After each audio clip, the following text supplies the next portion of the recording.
Welcome to the Tanya Acker Show. Ronald Young Jr. is host of the award-winning podcast, Wait For It, and we talk about a lot in our conversation. But most importantly, we talk about how kindness and compassion are worth it for their own sake.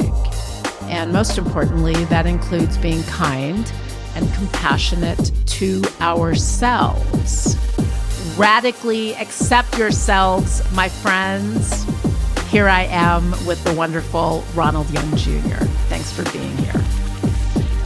Ronald, it is really wonderful to have you here. I find that the conversation that you're having and the way in which you're having it about body image and positivity and self-acceptance is really compelling. So first off, thanks for joining today.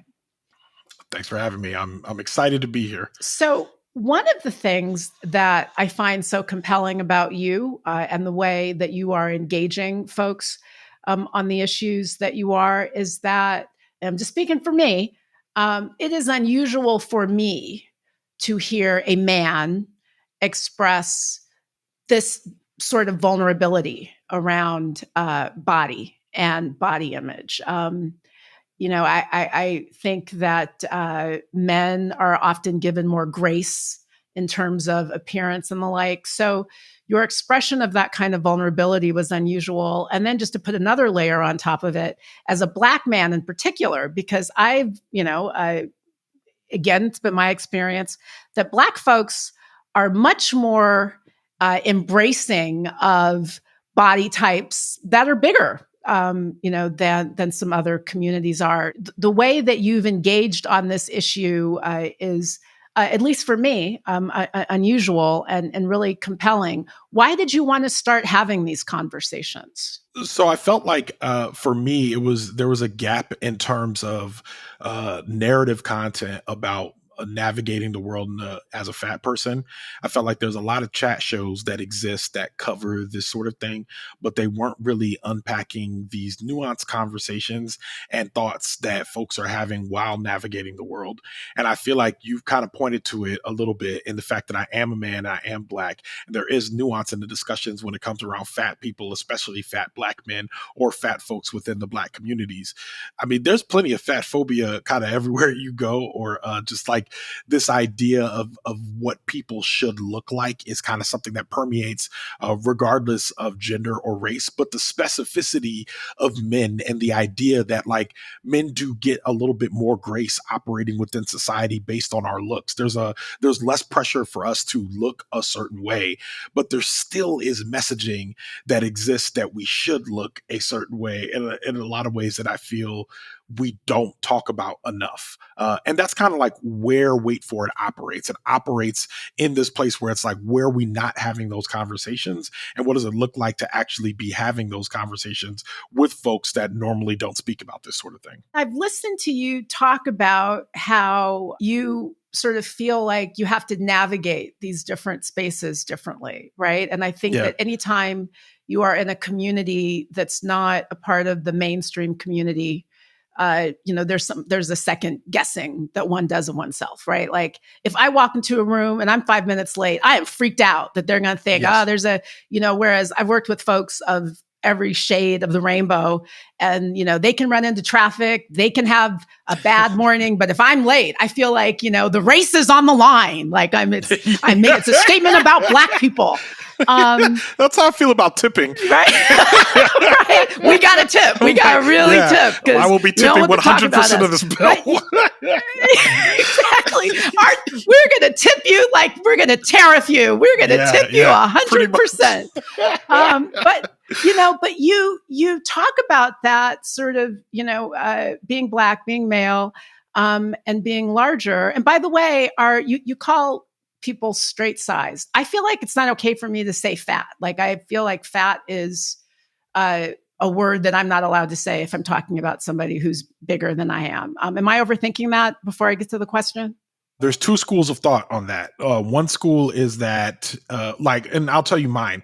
I don't want you calling Ronald Young Jr. fat, because most times when I hear people who are not fat refer to fat people, it's typically been an insulting way.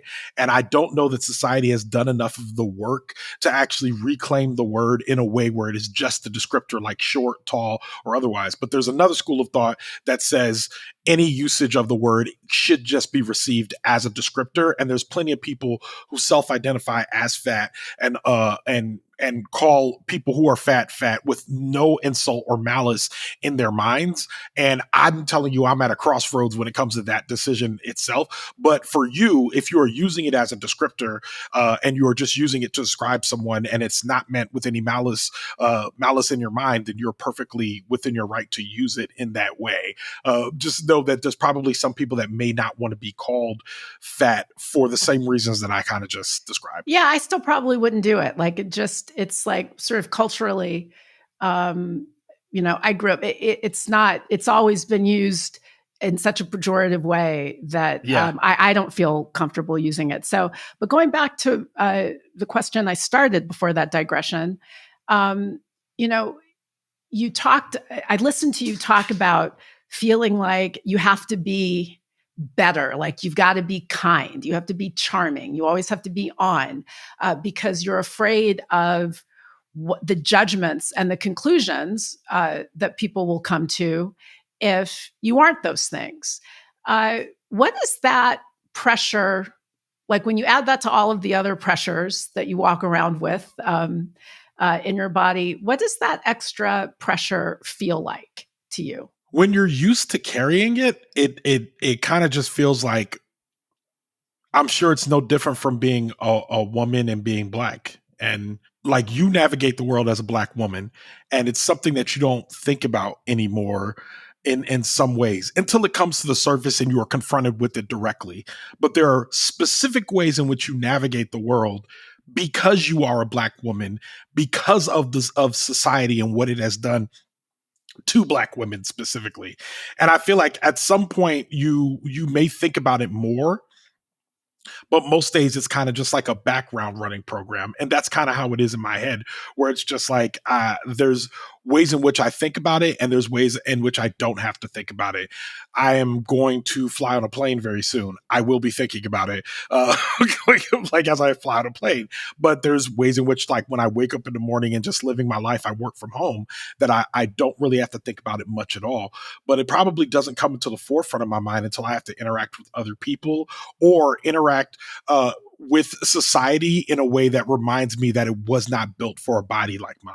You said in an interview once that you want people to stop moralizing around weight gain or loss. And I think that's a really important thing because, and I'm guilty of this, I have, like, if I run into somebody and I haven't seen them in a while and, they've lost like a bunch of weight, I'm like, wow, what have you been doing? You look great.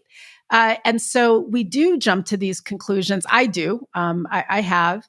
And relatedly, and I think this is really what I'd love your input on. I think that we as a culture, me in particular, and I think, and certainly if you're sort of talking about African American folks and all folks generally, but really when I sort of think about health outcomes in our community, we tend to conflate a lot of these negative outcomes with weight, and some of them are correlated to weight. But I heard you talk really beautifully about sort of the difference between looking healthy and feeling healthy. And if you could just elaborate on that, because I do think it's a conclusion that a lot of us, that a lot of people jump to, you're not working out enough, you're not eating healthy. How would you like folks to better engage around issues of health and fitness and not necessarily conflate those things with looking a certain way? How can we do better? I feel better when I walk in the morning as one of my first things that I do. I wake up in the morning, I go for a walk either on the treadmill or outside. When I go weeks or months without that walk, I start to feel a bit depressed and lethargic. And it only takes one day for me to do the walk that I remind myself, oh my God, I feel better when I do this. Uh, that is not attached to losing weight. That is specifically attached to feeling better doing this thing that makes me feel better. I started learning piano in 2020. It's the same thing. I like to practice a little bit every day. And I forgot how much my brain enjoys like figuring it out on the keyboard. What are the things that make you feel better without necessarily seeking towards some goal at the very end? What are the things that are actually making you feel like better that don't actually point you into a direction where you have to like graduate and move to the next level and then do a performance or any of that?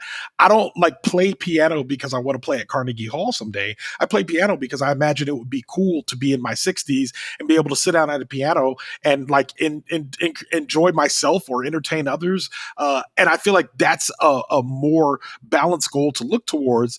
Uh, Rather than saying I'm looking for some idealized or a perfect version of myself in the future. And I think that's the way we just got to look at health and say, like, if you want to move because it makes you feel good, not because you're seeking some goal out there or, uh, and I think that's not a way that like fitness trainers or doctors would talk to people. They'd always be like, you got to move because if you don't move, you're going to die, which feels way more grave. And it isn't necessarily encouraging for me to want to get out there and walk. But when I walk and I'm like headed back to my apartment all sweaty, about to take a shower, I feel like, man, I feel pretty good. Like that's all I need. And that's all I need, a little bit of that every day. And I feel like if we were encouraging people to do that, we would already be headed towards a more air quote healthier society. But I think when we attach health to a certain size, that's when we really start to get ourselves in trouble. I had a friend who was running in the marathon, in the LA Marathon, and I was not running. I was spectating.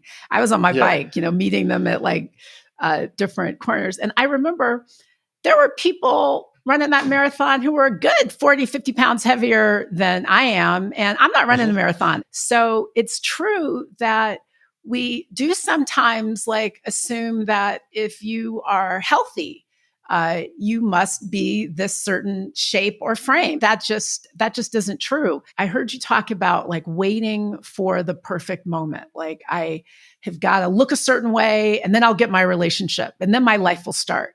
Once I get to this weight, then, I can get on with the rest of my life.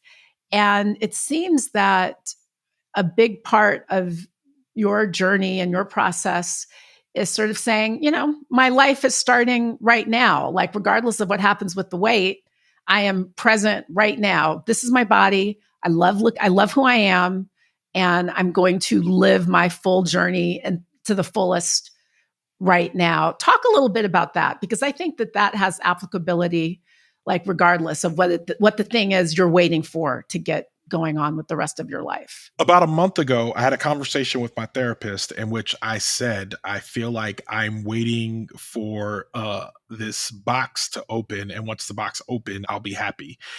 And she said, what if the box is already open? Mm. And that kind of blew my mind, because if the box is already open, then it means I should be happy now. But that also means that I have everything that I need in order to create happiness in my life right now. And I've been kind of walking with that realization for the last month, saying what components already exist within my life and that are already within my grasp that have the ability to make me happy right now, rather than supposing that some elements that I will grasp in the future will be the ones that make me happy then. When I do that, it all of a sudden says, well, then if that's true, then that means, for instance, I have a goal of owning a house in the future because I want to have like the space and be able to have a studio in there and like have a place that I can call my own. Well, I mean, I currently live in an apartment, and there's plenty of ways that I can make this place way more hospitable for me as I am and as I exist right this moment.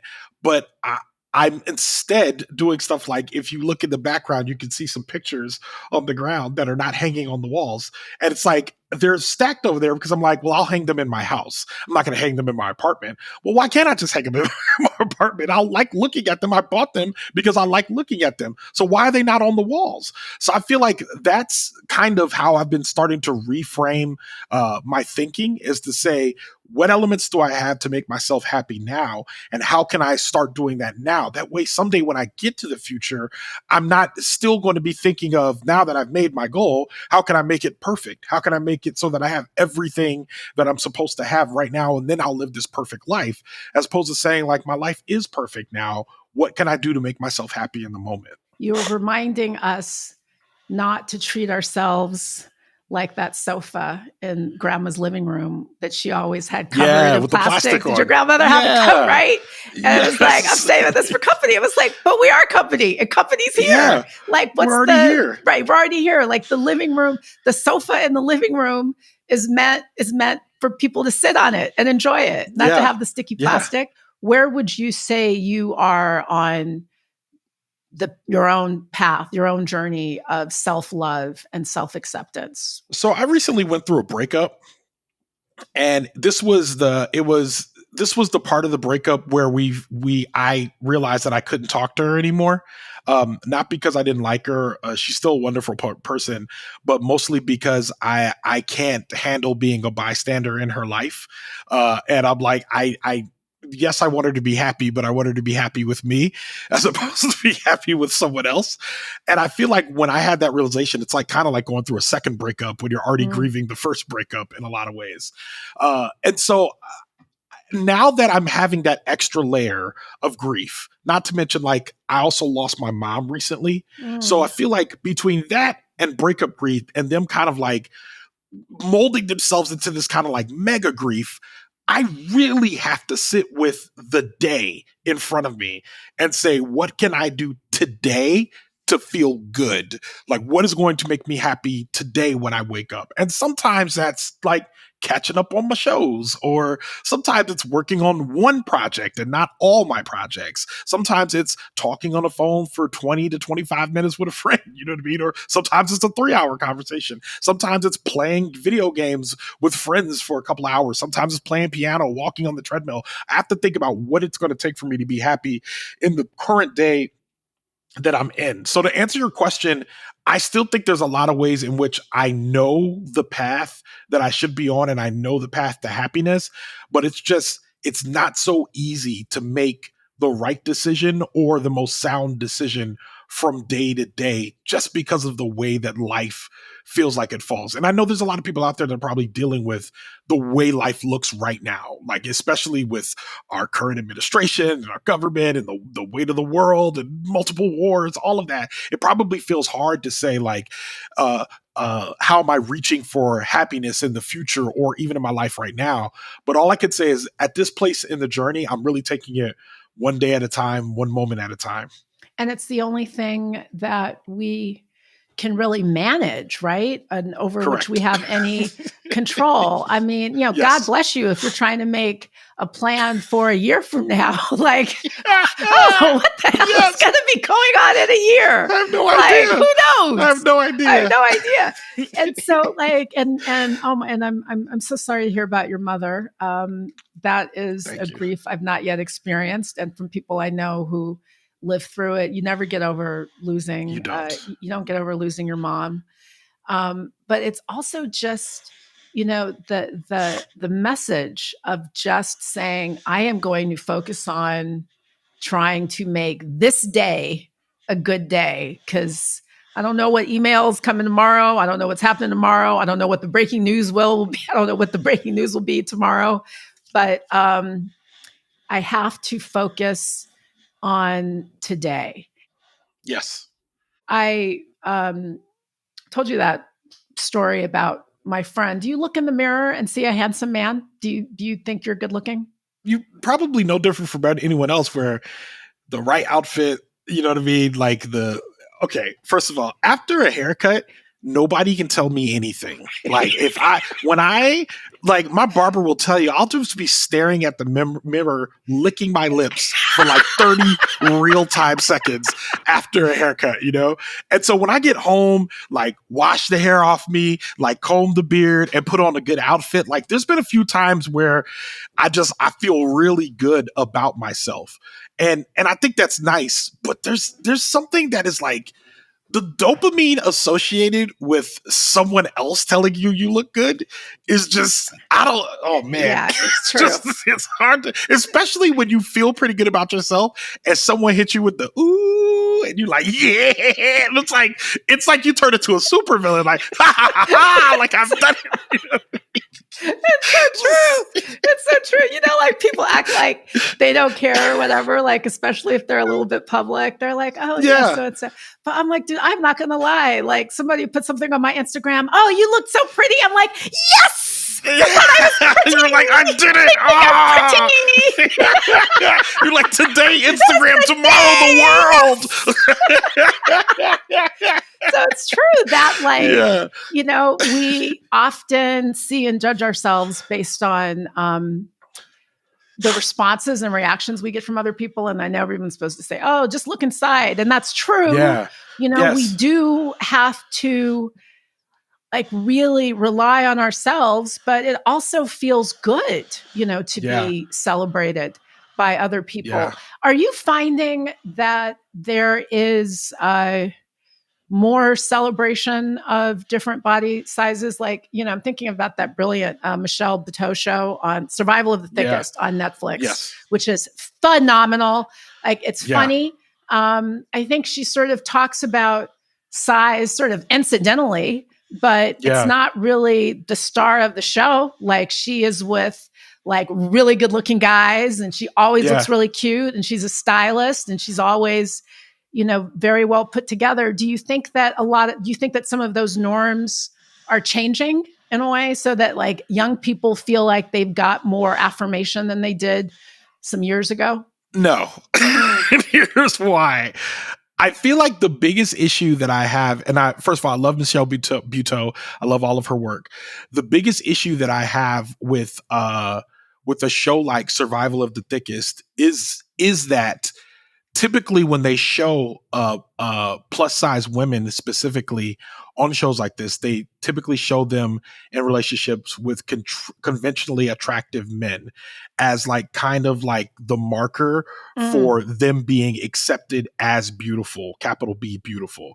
And I want to pull back from a critique of the show as much as a critique of society and saying that for us, the acceptance of a person's body is typically always coupled with this acceptance into this larger portion of society that we've now missed out on. So now I can hang out with the capital B beautiful people. I can be in the rooms with the people that are making decisions, all of that, because I've been accepted.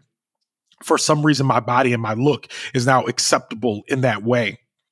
And I think we really have to divest from beauty in that way. We have to divest it from something that is commodified and specifically defined as being like Eurocentric in a lot of cases, or associated with lighter skin in a lot of cases. I feel like that's our biggest problem, because if we start to expand the definition of capital B beauty to accept in other forms, there's always going to be people that are left out of that. If we can divest from the idea of beauty being something that is commodified specifically, then I think we can get to a place where we don't look at people as being acceptable because they meet certain parameters. For instance, for fat people, it tends to be like women who are more curvy, that are like hourglass shaped, tend to be more accepted even as fat women than women who are more apple shaped or have bigger bellies as opposed to bigger breasts or bigger butt. You know what I mean? So I feel like if we can get ourselves away from saying like, here are the acceptable standards to be to fit into this specific aesthetic or this specific standard of acceptability, then I think we would be better off as a society. And I think kids that are growing up right now with social media probably have it the worst, because they're getting this message about beauty much earlier than a lot of us were. Social media is such a blessing.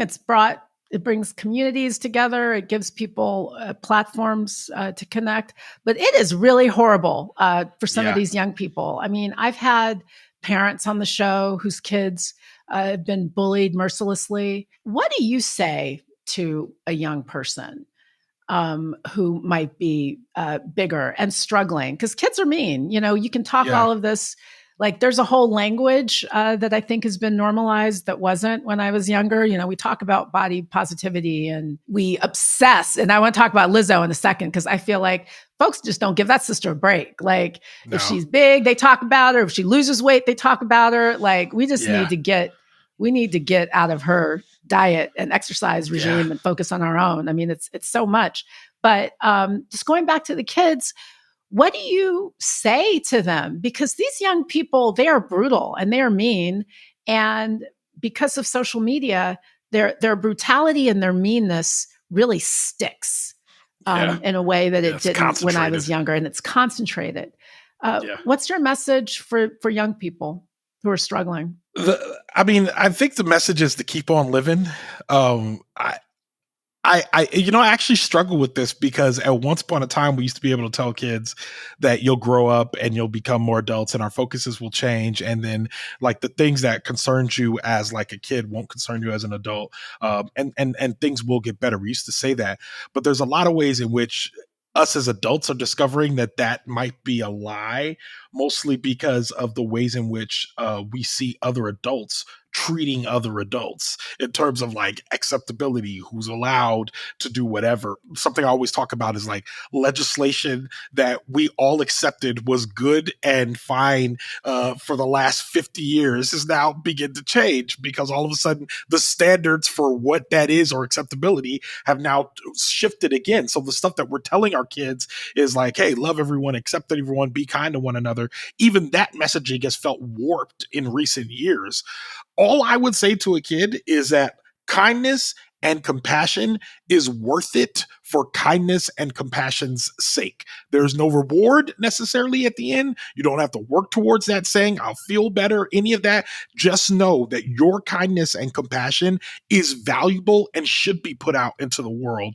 And if you are in a space where you don't see kindness and compassion, move towards spaces that you can find it. And I think those are places where you could maybe in those spots, you'd be able to find more radical acceptance of you as you are right now today, instead of reaching for something that may or may not be there in the future. The more that you can practice kindness and compassion with each other, the more that it begets more kindness and compassion to yourself and to others. So it's tough out there right now, and I don't know that it'll get better, young person, but don't stray from kindness and compassion. I can't leave you without getting your perspective on like the Lizzo debate, and maybe as a straight-sized person, as you put it. I'd never heard that expression before I heard you use it. So maybe as a straight-sized person, I don't fully appreciate like the impact of Lizzo losing weight, right? Like I can see that, perhaps there's a community that feels like they've lost a champion. I think that we need to let people manage their bodies in the way that they need to manage their bodies. Do you feel like the plus size community, that word sounds matronly, but that the community of like larger folks, do you feel like they've lost a hero or a champion because she's lost weight? Some people feel betrayed by Lizzo's weight loss, and not even necessarily her weight loss, but kind of the ways in which she's presented her weight loss. I think that's where even the most staunchest advocates of body autonomy have kind of looked at Lizzo and been like, I wish you had done this differently. I think there was ways in which Adele, who also lost a lot of weight, presented herself not as like necessarily this before and after, but just kind of showed up as a straight size person. And everyone else made comments, but she wasn't making as many comments about it. And I think that's my assumption is that's what Lizzo might be trying to do, but she was a person who was already public to begin with in a very specific way on social media. Right. And a lot of people really enjoyed Lizzo, her success and her epic run because she was doing it as a fat person.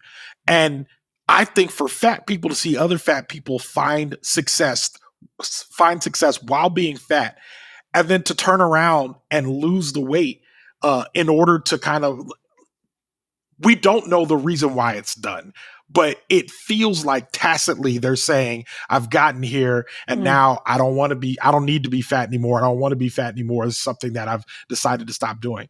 I fall into the camp of body autonomy and saying you got to make whatever choice is right for you and for your own body. But I will say I'd be lying if I said I didn't feel a certain way about it. And it's not even necessarily about Lizzo, but it's really about the fact that Lizzo now has a space where a bunch of people all circle up in those comments and say things like, yeah, that's right. You look so good now. Oh my God, you did it. See, this is y'all. This is what y'all should be doing. And I'm like, who's the y'all that they're talking to? You're talking to fat people. And so it allows people kind of an opportunity to disparage fat folks for not being like Lizzo and losing the weight. And I don't think that's Lizzo's fault, but it did happen because of Lizzo, which that's what I struggle with the most. Ronald, you are really a joy and a light. And I thank you for sharing your light with me and with your audience, and really just for showing people like how we all can find it, regardless of the packages that we're in. So I do hope you'll come back. I really do. I would love to come back. I love talking to you. And I feel like we need to, like, there's probably a bunch of stuff we can unpack here. So please have me back. And more soon. More soon, Ronald Young Jr., his podcast is Wait For It, and he will be back. And I thank you, my friend, for being here. Thanks for having me.